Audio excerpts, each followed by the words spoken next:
The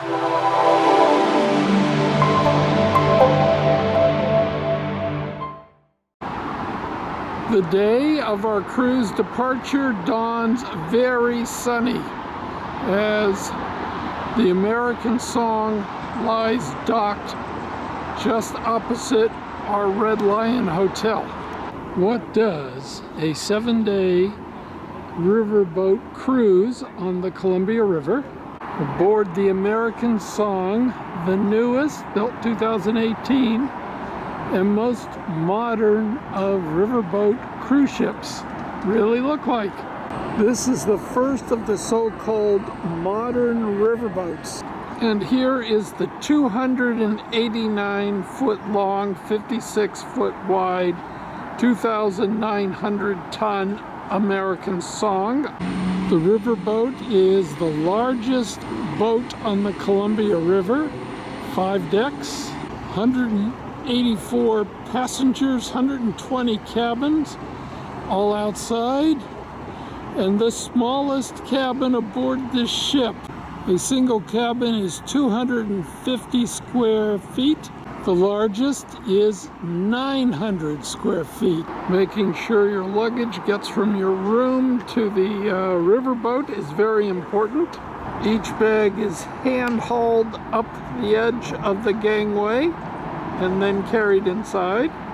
Boarding the ship day one, is a day of hurry up and wait.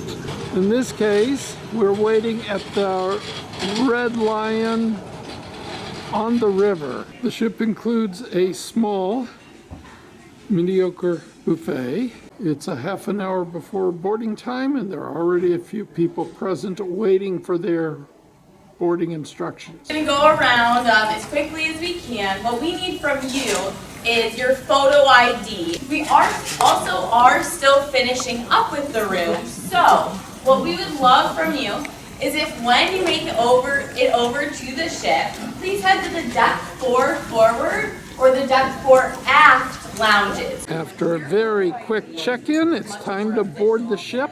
Now Dave, Judy, and Janice board the ship carefully. 10:36 finds us on the ship, on the 4th deck, waiting for our rooms to be ready in about an hour. On the stern deck is the back porch cafe, open for lunch and dinner. Hamburger, hot dog, ice cream, other goodies. And there are snacks and drinks always available, including my favorite, potato chips. The cookies and snacks have arrived to keep us from starving until lunch. And looking at the Queen of the West at dock, where we're on our way to Astoria. Times, so Courtney, do refer to the those. cruise We don't want to director. miss anyone. The front side is excellent because of its valuable information. All right, how are we doing? Good. How was lunch? All right, so I do want to welcome everyone on board the American Song. Isn't she beautiful? Good afternoon. How is everyone? Great. How did we enjoy lunch? Perfect. I made it myself. When we really start to get hungry, we have breakfast at 7:30 down in our main dining salon. After breakfast, we have our wonderful cookie time. That is at 10 a.m. You will see one of our lovely stewards walking around the vessel with cookies. After that, we have lunch. Lunch is at 12:30, okay? 3 p.m. you can enjoy cookies. After that is everyone's favorite time at 5:30, which, what do you think it is? Oh my gosh, it's like you guys have been here with us before. Yes, cocktail hour is at 5:30. You can also make your way down to the dining salon because dinner starts at 5:30. After that, I know that you all are still going to be starving. So during our evening entertainment, we have popcorn, sundaes, and root beer floats up here in the Cascade Lounge. Our housekeeping service takes place every single day from 7:30 a.m. to 1:30 p.m. We also have another type of housekeeping, our turn down service, and that happens in the evening time, usually when most of you are at dinner. And I've gone up and down. This is my 3rd season on the river here. I've been fitting around with Lewis and Clark for about 25 years. About half an hour ago, we went past Post Office Lake. That's where Clark wrote, "I slept very little last night because of the noise from the geese and the ducks and the brants. It was horrid." And They were very numerous. That was also the first night that they'd spent alone. No natives around them since they came over the Rocky Mountains. But tomorrow, we're going to be in Astoria. And so this afternoon, we'll talk about the Astorians. It's as great a story as the Lewis and Clark story. So we'll have that, and then we'll be able to see where all this stuff occurred. So it's going to be a great next couple of days. So thank you. As the sun is getting lower in the sky, we are approaching Astoria, Oregon, our first stop of the cruise. It's Sunday, a bright and sunny Sunday in Astoria, Oregon. A very windy road brings us to the Astoria Column, formerly known as the Astor Column, with an incredible view of the town and the bridge far below. The bus driver did not hound out gliders off top of the column. After the repeat cruiser welcome party, it's time for happy hour hors d'oeuvres. Anything you would like to drink? Stirs? A, I used to be related to Mark Twain. Used to be? That's telling you right. B, I had a summer job picking eggplant and grapefruit. C, I had a twin sister. Two truths and a lie. Which is the lie? Have a twin sister. I don't know. What is the lie? I did not have a twin sister. Day 3 begins overcast and perhaps with a little bit of rain as well, showers, as we are cruising up to Kalamata and Mount St. Helens. So, what is your name? Brandy Curran. And what do you do on this ship, Brandy? I'm the mate, so I train the crew, I drive the boat, I make the captain look good. Are you the vice captain? Second in command would be the way to say it, but I'm the mate. Is this a good job on board the ship? Of course, yeah. I like it. Now here's the hidden feature of this cruise ship. It actually has a washer dryer free with soap. And there are 2 other washer dryers on deck 1. This is deck 4. And they're not indicated in any of the literature for some reason. I wonder why. There is a very small, very crowded gym, weights and bands. First floor, there's the purser office. And these are our 2 reserved tables for our group. And there's Janice at the big table of 6. And this is the view from the table as we sail at a brisk 9 knots upriver. Most of the wood along the shore is going to be chopped up into pulp and sent to China for paper. So, totem poles along the shore. This is where we're going to dock in the non-existent pier on the sand. Cross the sand and go up that path to the buses at Kalama. And this is the ramp. And here comes Dave, followed by Judy and Janice. It's a nice upward steeping hill. This is the Johnson Observation Station on 5 miles from Mount St. Helen, named after the person who died on top of Mount St. Helen just as it erupted. Here we are at the Mount St. Helens Observatory Point, about to walk the eruption trail. And this is what I will not see. With lots of pretty wildflowers along the path. Mount St. Helens is only visible 100 days a year, and this is not one of them. 39 years and 2 months ago, 5 miles away, The power of the eruption is obvious. Just tree trunks blown to smithereens and shattered by the force of the explosion. 20 seconds after the blast, the force of the wind hit this ridge and these trees went. The 500-mile-per-hour winds just ripped the trees out by their roots. Wait, we have a view of Mount St. Helens through a hole in the clouds. Day 3 in Kalama ends with a singer of sea songs. Let's go see in the lounge. Let's go see what that's all about. Down her wild mountains and canyons she flew, Canadian northwest to the ocean so blue. Roll on, Columbia, roll on. Roll on, Columbia, roll on. Roll on, Columbia, roll on. Your power is turning our darkness to dawn. Roll on, Columbia, roll on. Other great rivers add power to you, Yakima, Snake, and the Klickitat. Sandy, Willamette, and Hood River too. Roll on, Columbia, roll on. Sing it with me. Roll on, Columbia, roll on. Day 4 on the Columbia River starts with us fully stopped awaiting entry to the Bonneville Dam, our first lock. Approaching the Bonneville Locks, the first dam on the Columbia River. The purpose of the spray is to keep the birds away from the young fish.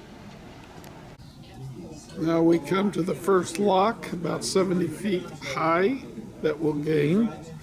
Smallest of the locks on the Columbia. We are in the lock, and the back gate is starting to close. And now we are on our way to the gorge and Multnomah Falls. Lewis and Clark named that rock Beacon Rock as they were heading towards Astoria past this location in 1804-5. Just a little way up from the dam is Stevenson, Washington, where we will be spending today. Well, the top of the falls is only a mile away, with gobs of warning signs. The upper trail is open after we get across the logjam. Well, I only got up to the second of 11 switchbacks, and now, due to time pressures, I had to return back to the bottom. At 5:30 to music, we pull away from Stevenson, Washington. Gals, get ready for the Dalles. I get a lot of questions about how it is said. It is the Dalles. So, we'll be docking there tonight. We should arrive about 10 p.m. and the sun will have just about went down. We're going to have a view of Mount Hood as long as it's not too cloudy. There, at the end of the day, is Mount Hood as we pull into the Dalles. Happy trails to you. Keep smiling until then. Who cares about the clouds when we're together? Just sing a song and bring the sunny weather. Happy trails to you till we meet again. Day 5 begins in the Dalles on a sunny, warm day. Tomorrow morning at 9 a.m. we have 2 things starting. One of which is a walking tour to the Rock Fort campsite where Lewis and Clark camped in 1805 for 3 days. It's just 10 minutes walk from the ship. Area, here's where they were. You know, usually they'll say we camped at the mouth of a creek or something like that. Well, yeah, it's still a little wide open. But here, pretty well defined area. You got these big cliffs in the water over here, and this area, until they built the road, you know, this was pretty flat going through there. It gave them a nice defensive wall all the way around them. The Dalles was the end of the Oregon Trail, This is the fort built in the 1850s to guard the city. No fences. And this is the surgeon's house. All original, dating from the 1850s. The Neon Museum in the Dalles. All original neon signs. Favorite museums that we go to, the Columbia Gorge Discovery Center. It's excellent. They have a raptor program at 11 and at 2. So if you want to be I'll be sailing when the evening comes, watching those ships roll in. Then I watch them roll away again. This is our server for breakfast, lunch, and dinner, Jason. How's it like working on the cruise ship? It's a lot of fun. You get to experience a lot of different things, meet a lot of different people, so I enjoy it. At the breakfast, they have a variety of fruits. And always a special, in this case, frittatas. Tomorrow, we're going to have early breakfast starting at 7 because we are having people head out to Pendleton at 9 a.m. A town called Umatilla, and it also could have been named the middle of nowhere. The American Song is docked at the Lake Wallula boat ramp, just across from the dam. There's not a lot going on here. There's our bus for Pendleton and our driver Sherman, who has taken us everywhere for the most part on this journey. If you've ever wondered what happens to musicians after they do their performance, they're dropped off in the middle of nowhere, waiting for someone to pick them up at a place no one can find. This is Pendleton. Founded in 1868, resting stop for the Oregon Trail, wagons coming across the Blue Mountains. In its time, say before 1900, it was the Las Vegas of northeastern Oregon. Lots of bordellos, lots of gambling. In Oregon, underground means where the Chinese were kept. These are the original light for the underground. They're glass, and they were the light that was provided to the Chinese living underneath from about 1880 to 1900. The final day of the cruise is on the Snake River. The shores are a lot closer now, as this is nowhere near as wide as the Columbia. The Snake River, as we approach the final lock of the trip. This is the lower granite locks. And now we're getting ready to go into the lock. 20 minutes later, we're at the top of the lock. We are docked at Clarkston, Washington, just across the river from Lewiston, Idaho. This is the other signature tour you can do on the ship. The first being to Pendleton. It's the Snake Riverboat. You can see these are large 36 passenger boats that go fast. If you're starting your cruise in Clarkston down to Portland, this is the hotel in Clarkston you stay at, right opposite the boat. Please welcome to the stage your hotel manager, Nico Suarez. And every one of you.